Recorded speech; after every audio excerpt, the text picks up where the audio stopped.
कृष्ण कन्हैया लाल की जय हो। आज हम सभी भक्तों को श्रीमद् भागवत के तीसरे सकंद में 29वां अध्याय सुनाते हैं। सभी भक्तों से प्रार्थना है कथा को बार बार सुने, ध्यान लगा करके सुने। ये श्रीमद् भागवत की कथा ज्ञान वैराग्य को देने वाली है, भक्ति मुक्ति को देने वाली है, इसलिए कथा को जरूर सुने।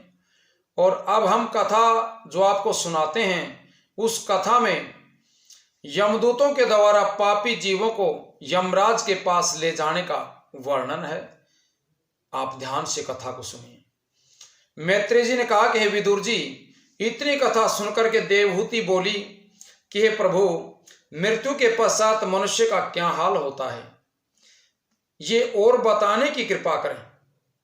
श्री कपिल देव जी ने कहा कि हे माता, इन सब कष्टों के उपरांत यमराज के दूत उस जीव को यम पास में बांध करके लोहे के मुद्गरों से पीटते हुए यमराज के यमपुरी में ले जाते हैं। यमपुरी इस मृत्यु लोक से 99,000 योजन की दूरी पर है। रास्ते में जब जीव को भूख प्यास लगती है तब अपने किए हुए पापों का स्मरण करता हुआ बहुत पछताता है। यमपुरी के मार्ग की पृथ्वी अग्नि के समान जलती रहती है। जो यमपुरी का रास्ता है वो जलता रहता है।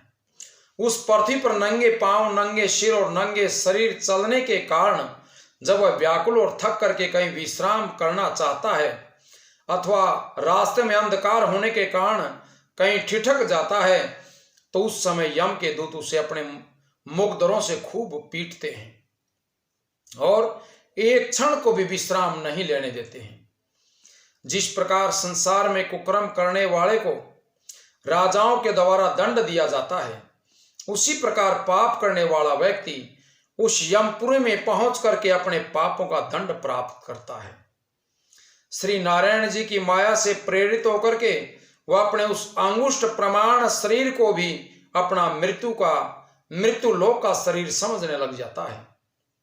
उस समय वह अपने परिवार वालों और सेवकों को बार बार स्मरण करके पीछे फिर करके इस आशय से देखता है कि उनमें से कोई मेरी सहायता करने के लिए आ रहा है या नहीं। जब उसे कोई भी दिखाई नहीं देता उस समय वह बहुत पछताता है। उस समय यमराज का आदेश सुनकर के चित्रगुप्त उसके कर्मों का लेखा जोखा उसे दिखाते हैं। उसके बाद जिस प्राणी के लिए जितने समय तक जिस नरक में रख करके दंड देना होता है उसे उसी नरक में भेज देते हैं। नरक में पहुंच करके वह प्राणी बहुत कष्ट भोगता है। नरक का समय पूरा होने पर उसे वहां से निकाल करके भूत प्रेत आदि की पवित्र योनि में जन्म लेना पड़ता है।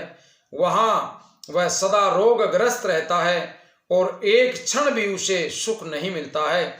इस प्रकार 84 लाख योनियों में चक्कर काटने के बाद उसे पुनः मनुष्य का देह मिलता है। इस प्रकार हे माता, ये मनुष्य योनि प्राप्त होना अत्यंत ही दुर्लभ है।